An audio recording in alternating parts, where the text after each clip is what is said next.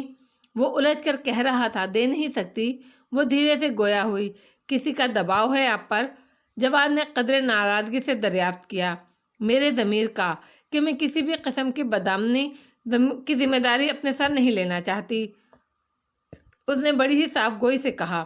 آپ جانتی ہیں خالہ، میں حویلی میں اپنے کزنز کے درمیان کس طرح ہو گیا ہوں جیسے میں کوئی مجرم ہوں، بہت ہی بڑا گنہگار ہوں۔ وہ دکھ سے بوجھل لہجے میں کہہ رہا تھا۔ یہ تمہاری ذاتی فیلنگز ہیں جواد، وہ صرف تمہاری بہن ہی نہیں بلکہ حویلی کے ہر فرد سے اس کا کوئی نہ کوئی رشتہ ہے۔ ماہین نے اسے سنبھالنے کی کوشش کی۔ جی چاہتا ہے وہ سامنے آ جائے تو اسے شوٹ کر دوں۔ پپا نے تو اپنی غفلت اور دوری کا ہرجانہ اس طرح دے دیا کہ وہ ڈی سی بن گئے۔ لوگ کہتے ہیں صرف جاگیردار کا ہی نہیں کہ بڑے آفیسر کا بھی بیٹا ہوں۔ لوگ ان کے آگے پیچھے پھرتے ہیں، ورنہ ہماری مگر یہ روشی تو سیدھا سیدھا نقصان کا سودا کر گئی ہے۔ اس نے بہت افسردہ سے انداز میں کہا۔ یوں دل چھوٹا نہیں کرو جواد، آ جائے گی، گئی کہاں ہوگی، یہیں ادھر ادھر بس اپنی ناراضگی کا اظہار کر رہی ہے۔ ماہین نے تسلی دی۔ اب اسے کوئی ضرورت بھی نہیں آنے کی، اگر آ گئی تو اس کے حق میں اچھا نہیں ہوگا۔ ایزی جواد، تم ایجوکیٹڈ بندے ہو، کیا جاگیرداروں کی طرح بڑکے مار رہے ہو؟ ماہین نے صبر کی تلقین کی۔ بڑکے نہیں ہیں خالہ، میں اسے شوٹ کر دوں گا۔ اتنی عیش و عشرت کی زندگی کے بعد اسے اس طرح کا کوئی قدم اٹھانے کا کوئی حق نہیں تھا۔ کیا کمی تھی اسے یہاں؟ سب سے بڑھ کر اتنے عزت دار باپ دادا، دنیا میں کچھ نہیں ملے تھوڑی کمی، لیکن اگر عزت نہ ملے تو سب سے بڑی کمی ہوتی ہے۔ اس نے بڑے مدبرانہ انداز میں جواب دیا۔ تمہاری بات 100% درست ہے، مگر دنیا میں ہر طرح کے امکانات موجود ہوتے ہیں، اس لیے کہ گنجائش رکھ کر فیصلہ کن انداز اپنانا چاہیے۔ میں نہیں مانتا یہ لاجک۔ عورت محفوظ ہے، عیش میں ہے، تو بس پھر اسے اور کچھ چاہنے کے لیے اتنا کریزی، اتنا شدید نہیں ہونا چاہیے۔ وہ اٹھ کھڑا ہوا۔ اگر وہ مل جائے تو اسے حویلی میں نہیں آنا چاہیے، ورنہ پپا کا بہت زیادہ نقصان ہو جائے گا۔ اور تمتماتے چہرے کے ساتھ کہتے ہوئے وہ کمرے کا دروازہ جھٹکے سے کھول کر باہر چلا گیا۔ ماہین دم بخود سی بیٹھی رہ گئی۔ ان جاگیرداروں سے کچھ بعید نہیں۔ اسے خوف محسوس ہوا، یہ جواد سے دلاور علی خان سے بھی آگے جا رہا ہے۔ جانے کتنی دیر وہ گہری سوچوں کے درمیان گھری رہی۔ دروازے پر پھر دستک ہوئی۔ ہاں، اس نے بڑی بیزاری سے انداز میں آنے والے کو اجازت دی۔ دروازہ کھول کر آنے والی کلو تھی۔ بی بی، آپ کو بڑے خان بلا رہے ہیں۔ اس نے انگلیوں میں آنچل پھنسا کر مروڑتے ہوئے خاصا لہرا کر کہا۔ گہرا براؤن شلوار سوٹ پہنے ہوئے تھی۔ ماہین کو تو جیسے اسے کپڑوں میں سے ڈھونڈنا پڑا۔ بابا صاحب چلو آ رہی ہوں میں، اس نے قدرے فکر مندی سے کہا۔ پتہ نہیں کیوں بلا رہے ہیں، اب کیا مسئلہ ہو گیا؟ کلو واپس چلی گئی۔ وہ منہ پر پانی کے چھینٹے مارنے کے خیال سے باتھ روم میں گھس گئی۔ باتھ روم سے باہر آ کر جلدی جلدی برش چلایا۔ ذہن مسلسل کچھ سوچ رہا تھا، پھر اچھی طرح سر پر دوپٹہ جما کر باہر نکل آئی اور خاصی تیز چلتی ہوئی بابا صاحب کے بیڈ روم کی طرف آئی۔ مخصوص دستک دی۔ آ جاؤ۔ ان کی باروب آواز کسی قسم کے تاثر سے آ رہی تھی۔ وہ اندر چلی آئی۔ وہ ٹیلی فون پر کسی سے گفتگو میں مصروف تھے۔ اشارے سے اسے بیٹھنے کو کہا۔ نہیں، وہ آج صبح ہری پور چلے گئے۔ بہرحال تم میرا نام لے کر کہہ دینا کہ میں نے بھیجا ہے۔ ویسے وہ وہاں پہنچی کیسے؟ تم بھی اس بات کا خیال رکھتے ہوئے بات کرنا۔ نہیں، گھبرانے کی بات نہیں، کام تو تمہارا ہی ہو جائے گا انشاءاللہ۔ اچھا ٹھیک ہے، ہاں اوکے۔ انہوں نے ریسیور رکھ دیا۔ دلہن، یہ یاور کیا بہت جلدی میں گئے ہیں؟ ہمیں تو دوپہر کو پتہ چلا۔ وہ خاصے حیران تھے۔ شاید اس نے رکھائی سے جواب دیا۔ کیوں، تم سے کچھ نہیں کہا؟ نہیں، مجھ سے کچھ نہیں کہا۔ انہوں نے کوئی بات نہیں کی۔ اس نے سچ کہہ دیا۔ پھر تو کوئی ایمرجنسی ہوگی، ملک کے حالات بھی تو ایسے ہی چل رہے ہیں آج کل۔ ماہین کے پاس ان کی اس بات کا کوئی جواب نہیں تھا۔ تم ساتھ نہیں گئیں؟ ہاں، مگر تم کیسے جا سکتی تھی؟ گھر میں تو صف ماتم بچھی ہے، انہوں نے سنگ دلی سے کہا۔ اللہ نہ کرے، ماہین ہول کر رہ گئی۔ اہتمام بھی خود کرتے ہیں اور ماتم بھی ہوں۔ یاور کس قدر پریشان رہے ہوں گے رات بھر، کاش یہ لڑکی پیدا ہوتے ہی مر جاتی، انہوں نے انتہائی دکھ سے کہا۔ ماہین بس ایک گہری سانس لے کر رہ گئی۔ اللہ سے دعا کرتے ہیں مرتے دم تک ہمیں اس کی صورت دیکھنا نصیب نہ ہو۔ وہ نڈھال نظر آنے لگے۔ یہ بد دعائیں سنانے کو بلایا ہے مجھے؟ اس کی جان جل رہی تھی، وہ سوچ رہی تھی۔ دلہن، وہ سوچتے ہوئے مخاطب ہوئے۔ جی، اسے بادل نخواستہ جواب بھی دینا پڑا۔ یہ اس لڑکی کا معاملہ کیا ہے؟ کیا تم سے کچھ کہا اس نے؟ انہوں نے بغور ماہین کا چہرہ دیکھا۔ جی، مجھ سے تو اس نے کوئی زیادہ بات نہیں کی۔ جہاں تک میرا اندازہ ہے وہ نعیم سے شادی پر رضامند نہیں تھی۔ اس نے بہت سوچ سمجھ کر جواب دیا۔ کیوں؟ وہ انوکھی روح ہے حویلی میں۔ ہمارے ہاں لڑکیوں کو کبھی اتنی آزادی نہیں دی گئی۔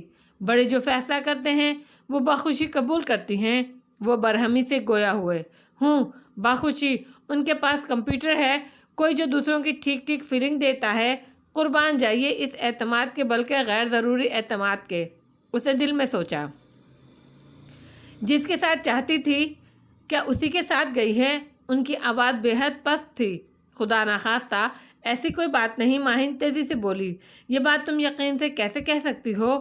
انہوں نے مشتبہ نظروں سے اس کی جانب دیکھا۔ اس لیے کہ میں نے اسے ہر زاویے سے ٹٹولا تھا۔ ایسی کوئی بات نہیں تھی، بس وہ نعیم سے شادی پر رضامند نہیں تھی۔ اس نے اپنے یقین کو دلیل سے ثابت کیا۔ مگر نعیم میں کیا برائی ہے؟ شکل و صورت کا اچھا ہے، تعلیم یافتہ ہے، پیسہ بہت ہے، دنیا گھومتا ہے، دنیا کی ہر نعمت اس کے پاس ہے۔ وہ سر سے پیر تک حیرت میں ڈوبے ہوئے تھے۔ جس طرح یہ انگریزی بہت بولتی ہے وہ بھی اسی کی طرح انگریزی بولتا ہے۔ اس بار وہ بہت سادہ اور معصوم سی دلیل لائی تھی۔ ماہین بے ساختہ مسکرا دی۔ بابا صاحب، بعض باتیں دل کو منظور نہیں ہوتی اور سب کچھ بیکار لگتا ہے، اور جب ہر طرح کا عیش اور آرام ہو تو بس کوئی کمی کرنے کو جی چاہتا ہے، کیونکہ مادی چیزیں تو بغیر خواہش اور جستجو کے پاس ہی ہوتی ہیں۔ اسی لیے دل اس طرف بڑھتا ہے جہاں ہونے اور نہ ہونے کا خوف ہوتا ہے، اور ایسے مقام پر انسان کامیاب ہونے کا شدید خواہش مند ہوتا ہے۔ دل، ذہن فطری مصروفیات مانگتے ہیں کہ مصروفیات ہی اس کی زندگی ہے، اور پھر حاصل چیزوں میں وہ کشش ہوتی ہے جو لا حاصل چیزوں میں ہوتی ہے۔ شاید اس نے کچھ اور خواب سوچے ہوں۔ ماہین نے نہایت سنبھل کر جواب دینے کی کوشش کی۔ دلہن، ہم مانتے ہیں تم بہت پڑھی لکھی ہو، مگر بیٹی، عورت بس عورت ہے، پردے کی چیز، گھر کی زینت۔ اسے تحفظ اور عزت سے زیادہ اور کس چیز کا مطالبہ کرنا چاہیے؟ ان کا لہجہ اس بار بے حد شفیق تھا۔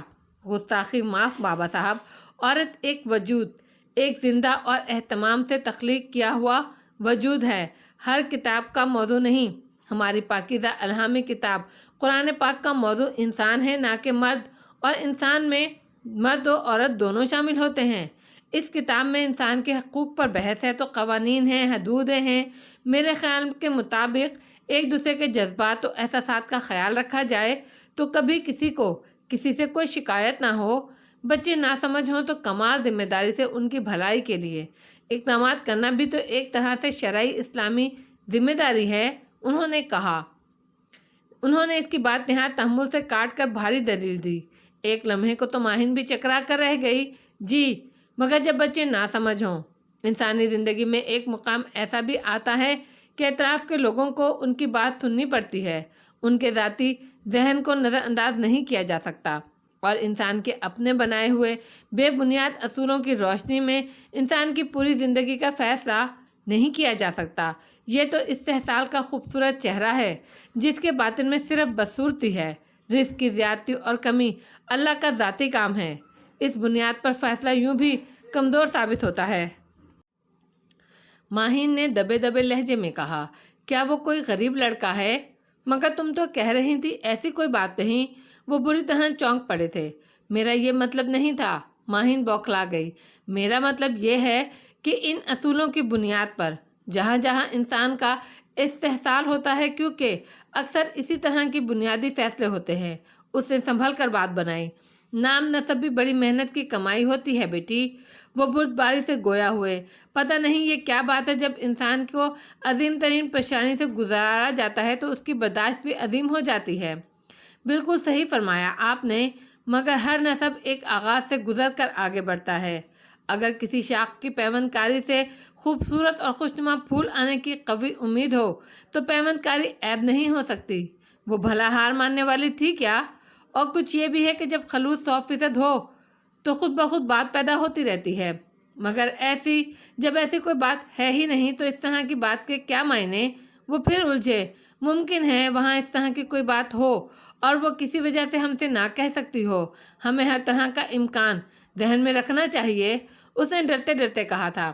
جو بات اس نے ہم تک پہنچائی نہیں، اس بات کے پیچھے اس نے خاندان کو ذلیل کرنے کے لیے اتنا بڑا قدم کیسے اٹھایا؟ ہم اسے کبھی معاف نہیں کر سکتے۔ ان کے لہب و لہجے سے جلال ٹپکنے لگا۔ اسی دم دروازے پر دستک ہوئی۔ بابا صاحب نے کہا، آ جاؤ۔ دروازہ کھول کر باری اندر آیا۔ ماہین کی نظروں سے اس کی نظریں ایک لحظے کو ملی تھی۔ وہ فوراً نگاہ چرا گیا۔ اگر اس کا اتا پتہ بھی مل جائے تو کہیں سے کوئی کہہ دے دلہن ہم تک خبر پہنچے تو ہم اسے شوٹ کر دیں گے یا بھری حویلی سے اس کو پیچھے ڈال دیں گے۔ وہ پرجلال انداز میں گویا ہوئے۔ ماہین نے چونک کر ان کی صورت دیکھی۔ ان کی نظروں میں اس تاریک رات کا منظر گھوم گیا۔ ایک بے کس زنجیروں میں بندھی عورت آج تک اس کے ذہن سے محو نہیں ہو سکی تھی۔ روشی کا ایسا حشر تصور کر کے اسے جھرجھری آ گئی۔ کیا وہ بھی بیچاری کوئی ماضی کی روشی ہے؟ وہ کہیں اور کھو گئی۔ وہ جی وکیل آیا ہے، کیا آپ کل کچہری چل سکیں گے؟ باری کی سنجیدہ اور گمسم آواز نے ماحول میں ارتعاش پیدا کیا۔ نہیں، فی الحال ہم کہیں نہیں جا سکتے۔ ہمارا ذہن بالکل مفلوج ہے۔ تم اسے فارغ کر دو، کہہ دینا ہم خود فون کر کے اسے بتا دیں گے۔ دعا کرو ہم جلد اس کی آخری رسم ادا کریں تاکہ ہمارا دماغ معمولات میں مصروف ہو سکے۔ ماہین نے نہایت دکھ سے باری کی سمت دیکھا۔ اس کا چہرہ بھی بالکل پھیکا پڑ چکا تھا۔ اگر خودکشی حرام نہ ہوتی تو ہم خود زہر کھا لیتے۔ وہ بڑبڑائے، دلہن؟ جی بابا صاحب، کوئی کام تو نہیں کر رہی تھیں؟ ان کی آواز سے بہت اضمحلال ظاہر تھا۔ نہیں، خیریت؟ اس نے سوالیہ نظروں سے ان کی سمت دیکھتے ہوئے پوچھا۔ کچھ نہیں، بس یہ کہہ رہے تھے کہ ہمارے پاس بیٹھی رہو، باتیں کرتی رہو۔ ہماری سمجھ میں نہیں آ رہا کہ ہم کیا کریں۔ وہ بے بسی سے گویا ہوئے۔ ماہین کا دل نرم پگھل گیا۔ ٹھیک ہے، میں آپ کے پاس بیٹھی ہوں، ویسے بھی یہاں مجھے کام ہی کیا ہے سوائے کتابیں پڑھنے کے۔ وہ زبردستی مسکرائی۔ روشی تو یوں بوریت محسوس کر رہی تھی گویا بڑے معاملات کے حالات ہوں۔ رات کا کھانا کھانے سے قبل تک وہ کمرے میں موجود تمام میگزین دیکھ چکی تھی۔ آج کھانا بھی بڑا دعوتی قسم کا آیا تھا۔ چکن، بریانی، کوفتے، سلاد، کھیر، گلاب جامن، پھل۔ ڈٹ کر کھانا کھانے کی وجہ سے نیند بھی بڑی ہی زبردست آئی تھی۔ گہری نیند کا ٹوٹنا اس وقت آسان نہ تھا، مگر دروازے پہ دستک یوں ہو رہی تھی گویا کوئی دروازہ اکھاڑنے کے در پر ہو۔ اس نے کلاک کی سمت دیکھا۔ رات کے 11:30 بج رہے تھے۔ کون؟ وہ اٹھ کر بیٹھ گئی اور چادر اوڑھنے کی نیت سے اٹھا لی۔ دروازہ کھولو روشانے، ایک بھاری مردانہ آواز سماعت سے ٹکرائی۔ آواز نامانوس سی محسوس ہوئی مگر ذہن نے فوراً کاکا جان کی سمت دوڑ لگائی۔ وہ اٹھ کر دروازے کے نزدیک آئی۔ کون؟ کاکا جان؟ اسے یقین کر لینا مناسب سمجھا۔ ہاں، وہاں سے بڑا سرد جواب آیا۔ اس نے دروازہ کھول دیا۔ بلو جیند اور بلو چیسٹر میں ملبوس اپنی باروب مونچھوں کے ہمراہ سامنے تیمور علی خان کھڑے تھے۔ السلام علیکم۔ اس نے نظریں جھکا کر چادر سنبھالی۔ والسلام۔ کس کے ساتھ آئی ہو؟ انتہائی خشک لہجہ تھا۔ ساتھ ہی اسے اشارہ کیا کہ دروازہ بند کر دے اور اس نے فوراً تعمیل کی۔ کسی کے ساتھ نہیں، وہ ڈرائیور شیرگل کے ساتھ بس۔ کس لیے؟ میرا مطلب ہے کس وجہ سے آئی ہو؟ ان کے لہجے میں تشویش تھی۔ روشانے خاموش رہی۔ تیمور علی خان ایک کرسی پہ فروکش ہو گئے اور اسے بھی بیٹھ جانے کا اشارہ کیا۔ وہ جلدی سے بیڈ کے کنارے پر ٹک گئی۔ حویلی میں پتہ ہے کہ تم یہاں آئی ہو؟ وہ بہت الجھ رہے تھے۔ نہیں، اس نے دھیرے سے جواب دیا۔ کسی کو بھی نہیں؟ تیمور علی خان ایک دم چونک پڑے تھے۔ نہیں، اس نے پھر واضح جواب دیا۔ تم نے ایسا کیوں کیا؟ ان کی حیرت بجا تھی۔ اس لیے کہ میں بس یہی کر سکتی تھی۔ اس کی آواز بھرا گئی۔ مسئلہ کیا ہے؟ وہ بغور اس کی شکل دیکھنے لگے۔ وہ میری شادی کر رہے ہیں۔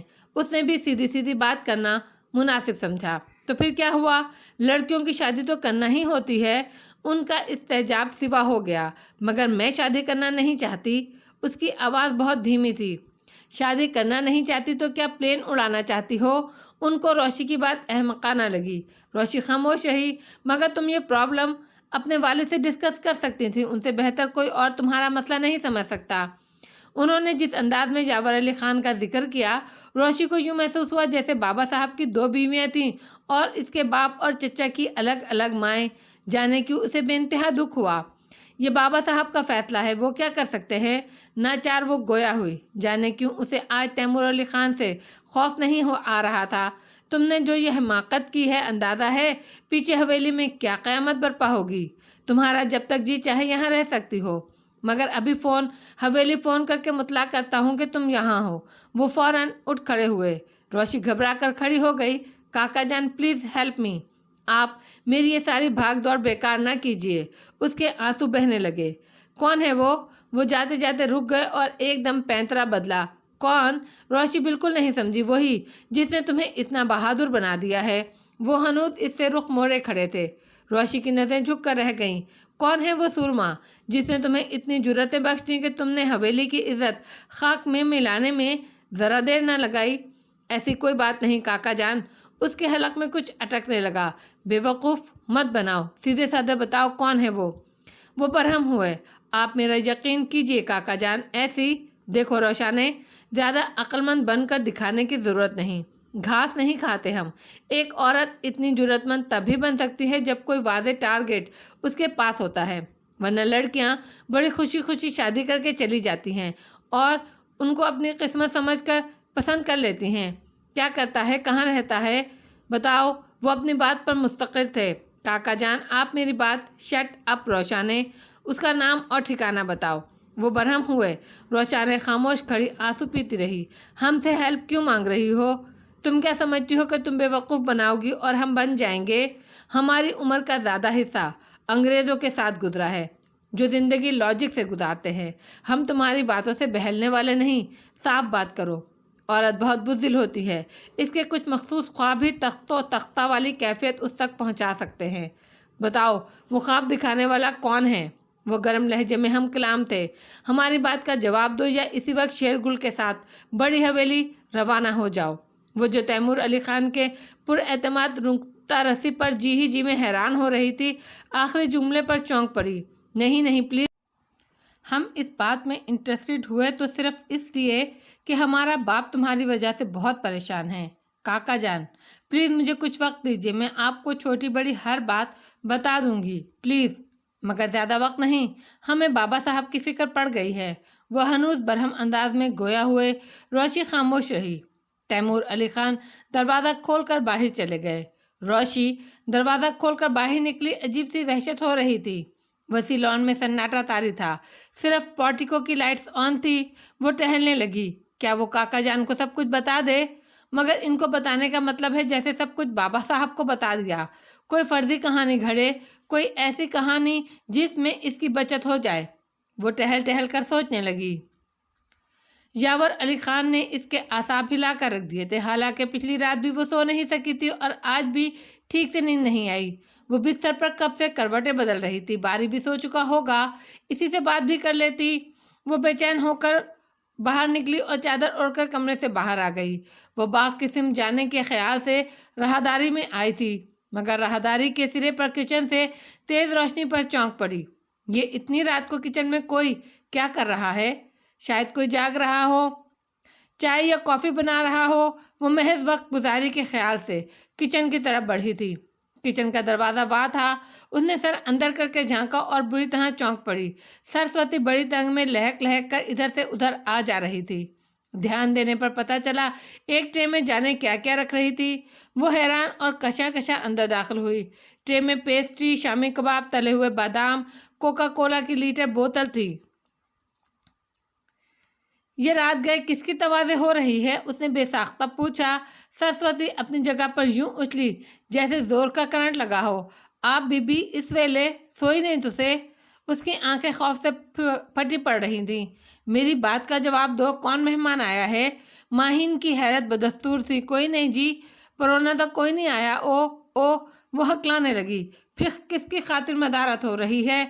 اس کے خوفزدہ ہونے پر ماہین یہ تو سمجھ گئی تھی کہ معاملہ فیئر نہیں ہے، اسی لیے اس کا انداز خود بخود حکمیہ ہو گیا۔ کس کے لیے لے کر جا رہی ہو؟ سرسوتی کی ٹانگیں کانپنے لگی۔ اس سے کچھ بولا نہیں گیا۔ کیا پوچھ رہی ہوں میں؟ یہ پکنک کیوں منائی جا رہی ہے؟ اس کا انداز فطری طور پر مالکانہ ہو گیا۔ سرسوتی کی آنکھوں میں آنسو چمک لگے۔ لا حول ولا قوت، سچ بتانے میں تمہاری جیب سے کیا جا رہا ہے؟ وہ جھلا گئی۔ او بی بی، جھومر بی بی جیڑی ہے نا؟ کون جھومر؟ ماہین الجھی۔ او انادا کمرہ ہے، وہ ہکلائی۔ نوکرانی ہے حویلی کی؟